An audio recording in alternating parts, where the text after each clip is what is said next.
പുതിയൊരു വീഡിയോയിലേക്ക് എല്ലാ കൂട്ടുകാർക്കും വീണ്ടും സ്വാഗതം. ഇഡ്ഡലിക്കും ദോശയ്ക്കൊക്കെ ഒപ്പം കൂട്ടി കഴിക്കാൻ പറ്റിയിട്ടുള്ള വളരെ ടേസ്റ്റി ആയിട്ടുള്ളൊരു ചട്നിയുടെ റെസിപ്പിയാണ് ഇന്ന് ഞാൻ നിങ്ങളുമായിട്ട് ഷെയർ ചെയ്യുന്നത്. അതിന് വേണ്ടിയിട്ട് ഒരു പാനിലേക്ക് 2 ടേബിൾ സ്പൂൺ വെളിച്ചെണ്ണ ഒഴിച്ച് ചൂടാക്കി എടുത്തിട്ടുണ്ട്. അതിലേക്കൊരു 1/4 കപ്പോളം നിലക്കടല ചേർത്ത് കൊടുത്ത് ഒന്നങ്ങ് വറുത്തെടുക്കാം. ലോ ടു മീഡിയം ഫ്ലെയിമിൽ വെച്ച് വറുത്തെടുത്താൽ മതി, അതല്ലെങ്കിൽ കടലയൊക്കെ പെട്ടെന്ന് കരിഞ്ഞു പോവും.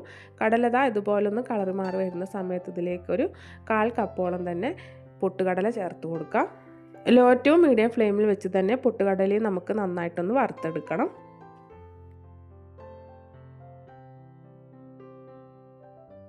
ഇപ്പോൾ നിലക്കടലയും പൊട്ടുകടലയൊക്കെ നല്ലൊരു വറവായി വന്നിട്ടുണ്ട്. ഇനി നമുക്കിതിലേക്ക് ഒരു 2 കൈപ്പിടിയോളം ചിരവിയ തേങ്ങ ചേർത്ത് കൊടുക്കാം. പിന്നെ ഒരു പച്ചമുളക് മുറിച്ചിട്ടതും കുറച്ച് പുതിനയിലയും ചേർത്ത് കൊടുക്കുന്നുണ്ട്. ഒരു ചെറിയൊരു പീസ് വാളൻപുളി കൂടെ ചേർത്ത് കൊടുത്ത് വീണ്ടും നമുക്കിത് നന്നായിട്ടൊന്ന് വഴറ്റിയെടുക്കാം.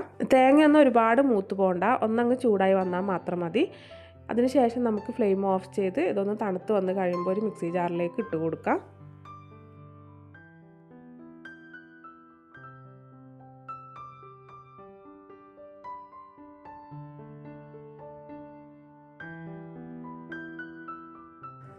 ഇനി ഇതിലേക്ക് ഒരു 3-4 അല്ലി ചെറിയുള്ളിയും ഒരു ചെറിയ പീസ് ഇഞ്ചിയും ചേർത്ത് കൊടുക്കുന്നുണ്ട്.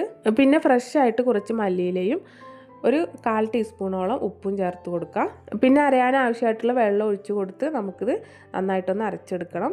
വെള്ളം ഒഴിച്ച് കൊടുക്കുമ്പോൾ ഇളം ചൂടുള്ള വെള്ളം ഒഴിച്ച് കൊടുത്താൽ മതി. നല്ലതുപോലെ തിളച്ച് ഒന്ന് ആറി വന്നിട്ടുള്ള വെള്ളം ചേർത്ത് കൊടുത്ത് ഒന്നങ്ങ് അരച്ചെടുത്തതിന് ശേഷം ഒരു ബൗളിലേക്ക് ഒഴിച്ച് കൊടുക്കുന്നുണ്ട്. മിക്സി ജാറിലേക്ക് കുറച്ച് വെള്ളം ഒഴിച്ച് കൊടുത്ത് അത് ഇതിലേക്ക് ഒഴിച്ച് കൊടുക്കുന്നുണ്ട്.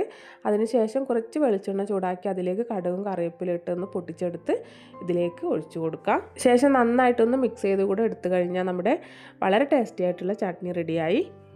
ഇഡ്ഡലിക്കും ദോശയ്ക്കും ഒക്കെ ഒപ്പം അടിപൊളി ടേസ്റ്റാണ് ഈ ഒരു ചട്നി. അപ്പോൾ എല്ലാവരും ഇതുപോലെ ഒന്ന് തയ്യാറാക്കി നോക്കണേ. എന്നിട്ട് നിങ്ങളുടെ അഭിപ്രായങ്ങൾ കമൻറ്റ് ബോക്സിൽ അറിയിക്കാൻ മറക്കരുത്. നിങ്ങൾക്ക് വീഡിയോ ഇഷ്ടപ്പെട്ട ലൈക്ക് ചെയ്യാനും ചാനലൊന്ന് സബ്സ്ക്രൈബ് ചെയ്ത് സപ്പോർട്ട് ചെയ്യാനും മറക്കരുത്. അടുത്ത നല്ലൊരു റെസിപ്പിയുമായിട്ട് നമുക്ക് വീണ്ടും കാണാം.